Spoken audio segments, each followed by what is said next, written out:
Kaming lahat sa Office of the Vice President, Monday to Friday ang mga trabaho namin. Sa ibang opisina, Monday to Friday. I'm not saying na bawal yan. But, alam mo yon, that is something that civil service should think about. May mga opisina ng gobyerno, 4 na araw lang pumapasok. Yung iba, 5 araw pumapasok. Nandyan sa daan, sa init, sa ulan, nandun sa bundok, naglalakad, tumatawid ng mga sapa, Monday to Friday, mga government employees. And then we have a House of Representatives. Monday to Thursday lang ang trabaho.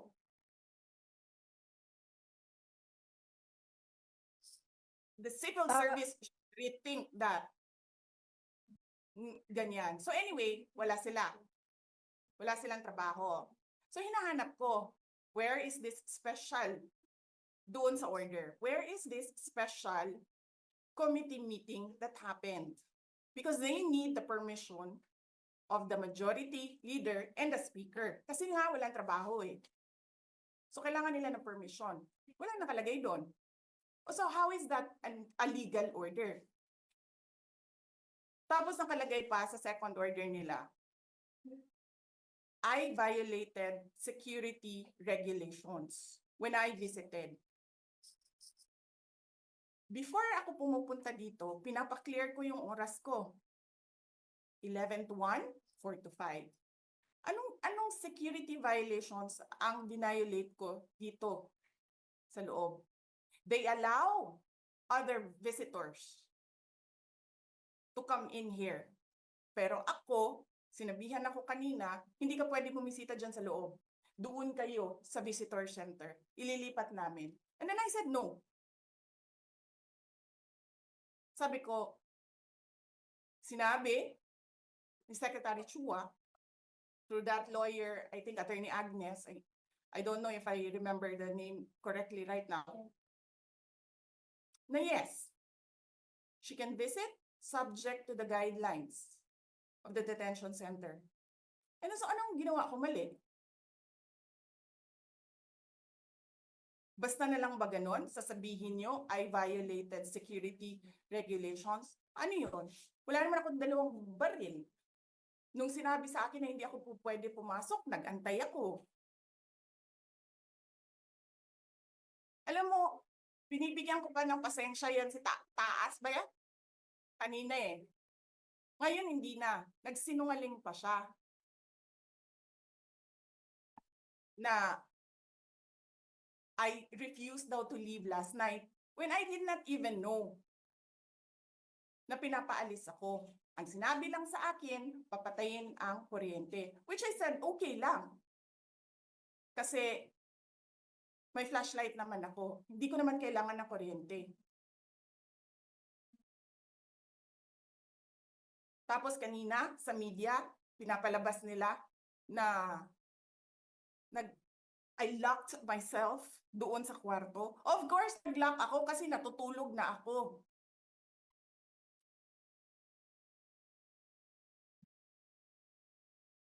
Tapos, what? Bawal ako magstay sa opisina ni Congressman Pulong Duterte. Bakit? Is not that government property? I was allowed by the lawful occupant and possessor of that office to stay there, to assist a detainee who is inconsolable right now, na hindi mo na alam kung yung sakit niya sa likod is a heart attack o ano, kasi hindi nila pinapapasok yung doktor.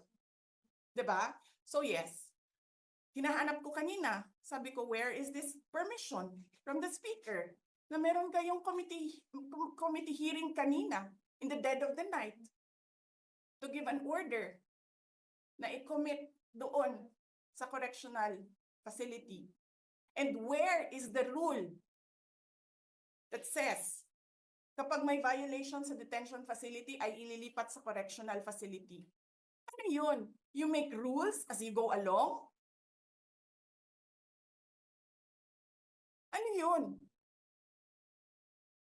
Di ba dapat sa demokrasya, there's a rule of law? And then they make rules as they go along? Kung ano lang, whatever pleases the speaker, get her out of the House of Representatives kasi hindi siya dapat nandiyan. Bakit? Pagmamayari niyo ba itong compound na ito?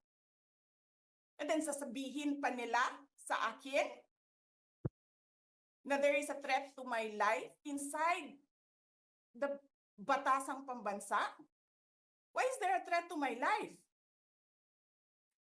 This is the most secured facility because nandito lahat ng mga spoiled brat sa ating bansa. Tapos, sasabihin pa nila, well, pabigat ka sa amin kasi kailangan namin dagdagan ang security mo. Bakit? Trabaho ba nila magbantay sa akin?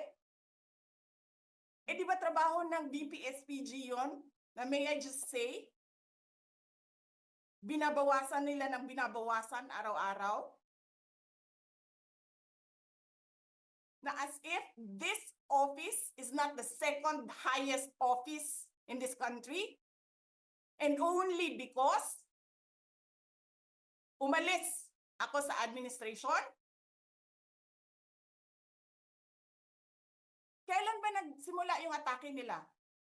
Alalahanin nyo. Di ba? After ako nag-resign sa DepEd? Kailan ba nagsimula yung pambabastos nila? Last year. After that meeting with the Makabayan Bloc and Martin Romualdez. They started destroying my name, pummeling me in the media with a multi-million PR campaign. Binastos pa nila ako ng mga pagsisinungaling nila na kesyo taksil, kesyo korap, abusado. Putang ina ninyo.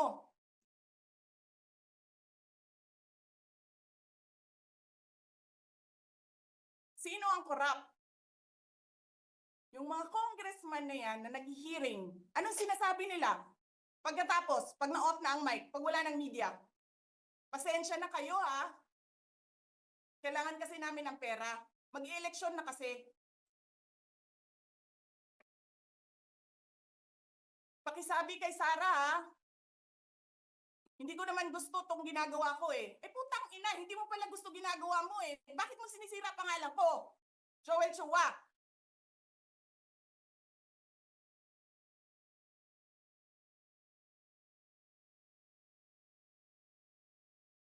Ganyan. Ganyan ang bansa. This country is going to hell because we are led by a person who doesn't know how to be a president and who is a liar. Alam nyo anong pruweba ko na sinungaling siya?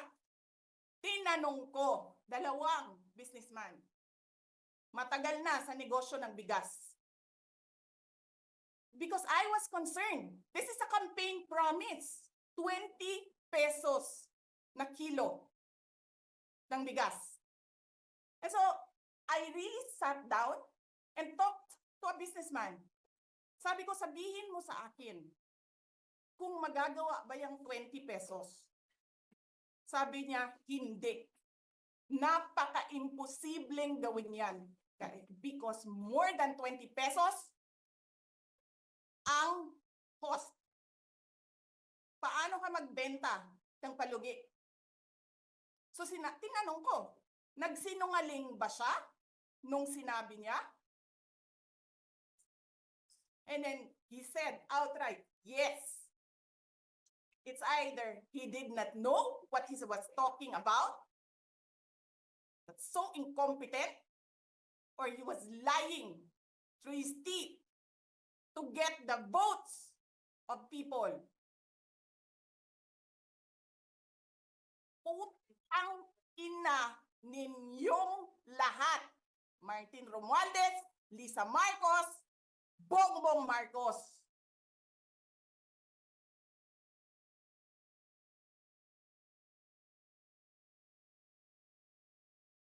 Ginigit-git nyo yung mga tao ko dyan sa envelope na yan. Lisa Marcos, naalala mo? Nagpadala ka sa akin ng video? Sinabihan mo ako saan kukunin ang pera. Pinakita mo ang muka ng tao doon sa video message mo. Hi, Nikki. This is she's been working with us for the longest time. We trust her. You sent me written instructions about money. Millions a month. Anong nakalagay doon sa envelope? DepEd. Anong ginawa ko? Binigay ko sa DepEd. Utak na mukha.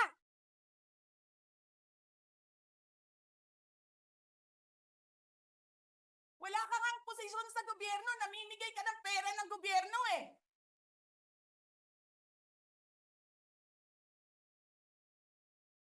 Sisirain mo yung tangal ng mga kasama ko sa Office of the Vice President. Sasabihin nyo sa mga tao, nakaw yan, confidential funds yan. Niwala nga kayong isang proof na confidential funds yan. Naniwala lang kayo sa isang babae na ang pangalan ay Gloria Mercado na nagsabi confidential funds yan, na hindi nyo nga nilabas na wala pang confidential funds, meron ng white envelope. Kasi 2022 pa lang, tangina mo ka, may utos na ng pera sa DepEd. Tapos kami yung nagsisinungaling? Nagpipigil ako eh. Kasi gusto ko lang magtrabaho. Gusto ko lang tapusin nyo na yung show ninyo dyan sa House of Representatives para makabalik na kami sa trabaho namin.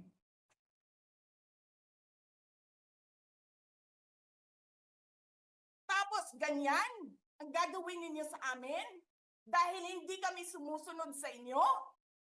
Dahil ayaw na namin tumulong sa inyo?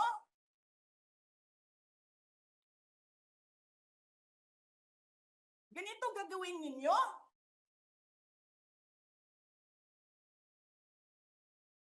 Presidente ka, may speaker ka na involved sa bribery ng Supreme Court justices. May video, may kaso, may witnesses.